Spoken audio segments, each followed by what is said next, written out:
Hey everybody, let's talk love.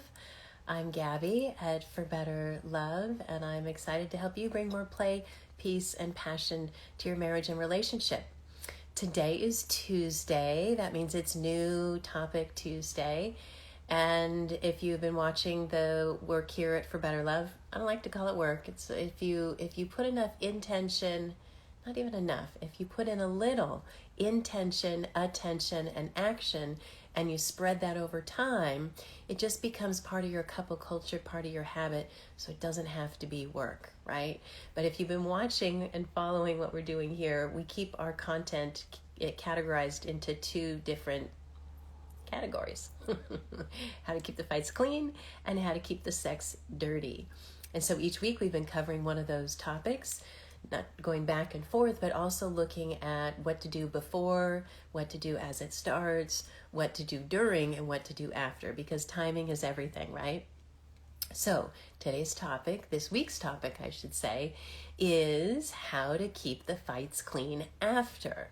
What to do after a conflict to resolve it, to heal it, to move forward, not just move on, and to do better next time.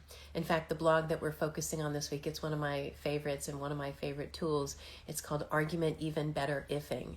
And it's a way of reviewing what happened, either a repeat or a recent argument, without getting totally hooked by the whole story again, by the whole conflict again, and stirring it up. But this way, getting you on your own or with your beloved to look for yourself and see, how did that go and how could I do better? There's actually 5 questions with the blog, but before I get more to the Argument Even Better Ifing tool, I just want to remind you that about the wheels tools, right? And when I say the wheels, we have several wheels, one for each of those categories. If you want to know what to do in the middle of a fight when you're in the heat of it, we've got a wheel for that. And when I say a wheel, it's one of these wheels that's electronic, and when you click on it, it starts spinning, and it's going to randomly pick one of the tools for that category. So we have 8 of them. We actually have 9, because we have one for fights clean, sex dirty, before, as it starts, during, and after. But we also have a wheel called the Ways of Being wheel. And that one is about generating yourself. Now, why are we using wheels and colors and making things fun? Well, because we learn more through play. That's more engaging to play. If you're playing with your relationship rather than fixing it, it's a lot more inviting to your beloved. Just try this experiment. If you say to your beloved, we need to talk, versus, hey, you want to play a game? And see what the reaction is and how those reactions are different. Now, we're always bringing not frivolousness, but lightheartedness to personal development, into relationship, and even relationship conflict here at For Better Love. But it's also the season of play right now. We do 3 seasons a year: the season of play, peace, and passion. That's the love trifecta. Because if you have a sanctuary, and you have as the peace, and you have a playmate for the play, and you have a lover for the passion, then you got everything. But it isn't like winning the lottery. Even you can't win this one. It's one that you have to create. It's one that you have to invest in. It's one that you have to nurture and play with, so that it continues to grow and evolve. Because the only thing certain is change. So be ready to change yourself, your beloved, and growing together. So being that it's the season of play, it's a fun time to use these wheels. And I've got one of these wheels open on my laptop here that I will show you, and that is this week's wheel. Let me see, I'm just gonna flip this around there and show you here. So this is the For Better Love Fights Clean After tools. So don't just move on, move forward. Turn an argument into intimacy, or a breakdown into a breakthrough. Up level your love life in the realm of reconnecting, healing, and even growing through your conflict. So this is what one of these wheels look like. And you can just click it. Let's see what we get. The one that we've selected for this week is Argument Even Better Ifing, but what else? Woohoo! Turn on your fountain of happiness. So when you spin that wheel, you just go to the For Better Love website. By the way, this is the main one. This is the blog, Wheels to a Wonderful Relationship. And if you scroll to the bottom, it has the links to all of those different wheels here, right? And right now we're doing the Fights Clean After wheel, which is right here. So turn on your fountain of happiness. So if you just came to the blog section and just typed in, fountain of, typing here, happiness, search. And there you go, how to create a fountain of happiness in your marriage, so you could learn more all about that tool, right? And while we're here looking at the pages, I'll just show you the argument even better ifing tool that I'm about to tell you more about. But yeah, have a little fun, spin the wheels, go back to the wheels here, right? And have a little fun, moment by moment, picking the tools that will work best for you and for your relationship, right? I like to make things fun and enjoyable, and there's a lot of research out there on how we learn through fun, right? You're going to learn something much faster when you bring play and enjoyment to it than when you're bringing a more significant, serious, we need to fix it. Now, of course, I'm talking about the good to great, awesome to epic. If you're in a ditch, if you're in a crisis right now, then you might need a little bit of a different approach, right? You might need some more support, maybe something like our Venting for Victory program or the Rift residue removal, where I hold space for you to really hear each other in a structured process so it doesn't go off the rails. There are a lot of different things you can do if you're in the ditch. Now, in some cases, relationships aren't healthy at all. They're even unsafe. This work, what I'm talking about here, is not about that at all. If you're in any danger emotionally or physically, by all means, that's a completely different approach and set of service and support. But what I'm trying to encourage couples to do, what I am encouraging couples to do, is to aim for awesome, to have that proactive approach that you're looking regularly at. How are we doing in play, and how are we doing in peace, and how are we doing in passion? What are the areas of our core human needs, and are those needs being met, and what can we do to get our own needs met, and what can we do to help meet our beloved's needs? And how do we make all of that, one, fun, and two, a habit? I'm like, which is first, fun or the habit? Fun or the habit? Not sure there, right? You can decide which is more important for you, fun or habit. I'm a Gemini. Bibito, both is better than one, is one of my favorite tools we have. So I like to bring the best of both worlds together, but find what works for you in your relationship, right? Okay, so I want to explain, we have a few more minutes left here, and I want to go through the argument even better ifing tool. Now, once a year, sometimes twice a year, but usually once a year, I do a masterclass on argument even better ifing, and I do that live and for free. Now, in the meantime, between now and the next time I do it live, it is available on Etsy or on our website for sale, because I don't think it'll be coming up again for free for another 6 or 7 months, but it is for purchase for $33 if you want the playbook, and $99 if you want the masterclass, and the $99 includes the $33. So if you don't care about the masterclass and just want to walk through the workbook, you can do that. Now, if you're having some conflict, you may want to have me actually walk you through the process, right? And that's 444. And that's taking you both through the process of scoring your argument and setting up goals for how to do it better next time, and all in the container of building a rapport and a trust and a practice of not just moving past an argument, but actually looking at, well, how can we do better next time, right? So one way you can do better next time, I'm going to just tell you these 5 tools, these 5 questions to ask. Now, the first thing before you score in these 5 areas, you want to just ask yourself, if I had to name this argument, what would I name it? What would that be? Now, naming your argument is important because it can give you some distance from it. It's not like you're in it. You're like, oh, that thing that we do, we're doing it again. Like my husband and I have the introvert-extrovert conflict dynamic that comes up again and again. So we'll just say, oh, this is an intro-exo moment. And we know that that's not about us and our relationship, or something wrong with him or something wrong with me, but that me is more of an extreme extrovert and him is he's not extreme, but him more is of an introvert. He needs a lot more downtime and alone time and smaller groups. And I like, doing lots of things and having lots of people around, and small groups too. But we named that conflict. We also have one My name is Gabby and I do talk a lot. So we have one called I Can't Get a Word in Edgewise, right?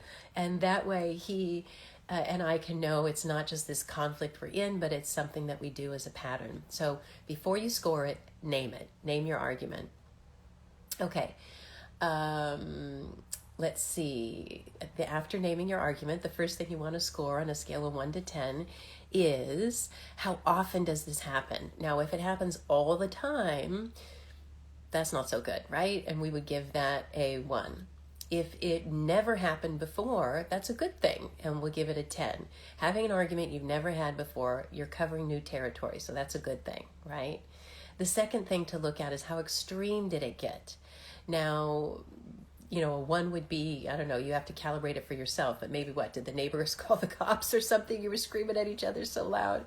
And a 10 would be, it was barely a blip. You would hardly even know that it was a conflict. The third area you want to score is to look at how long it lasted. Was it over in 10 minutes, or has it been 3 weeks and you're still in the same argument? It hasn't been resolved. It just keeps happening and happening and happening. So a 10 would be, it's very rare. I'm sorry, it lasted very quickly, it went short. And a 10 would be it lasted a long time, long time. I'm sorry, 1 would be it lasted a long time. Okay, and so far we've scored how often does it happen, how extreme did it get, and how long did it last. The fourth one is the one that most people, when they come to me, they score very, very low in this area. And that is, did you use any tools? Most people are like, tools? What tools? Well, there's the so-so moment. There's the stop, shift, start. There's getting help and support from someone. There's calling a so-so moment and taking some break for a few minutes.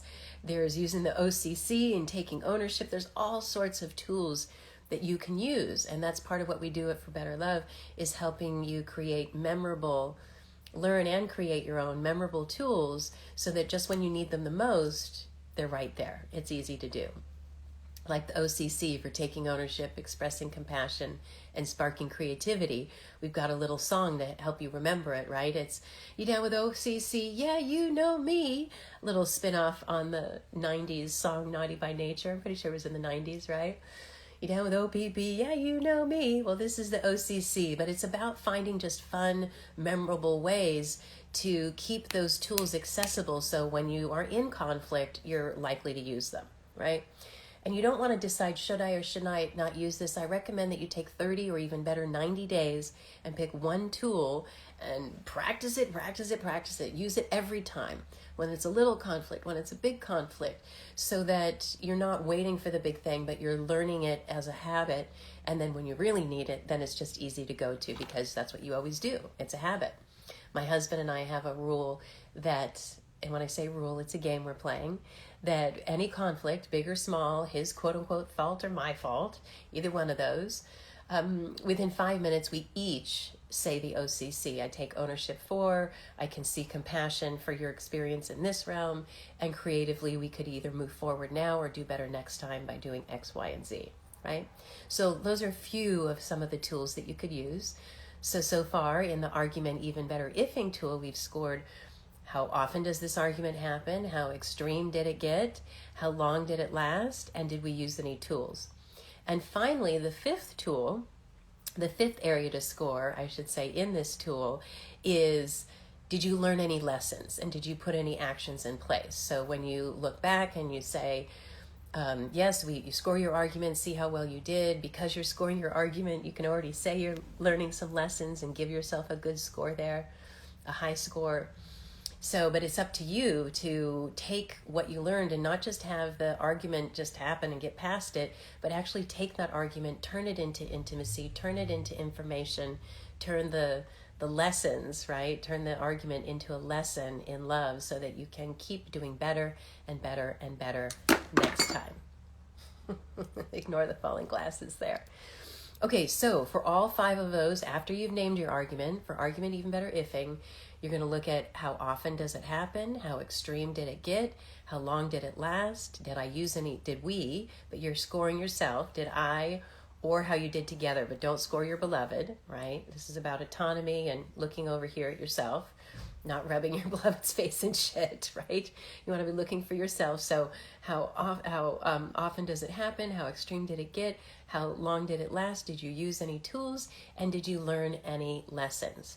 Now, total that average up of total those and then divide it by 5, right? Because there's 5 of them to get your average.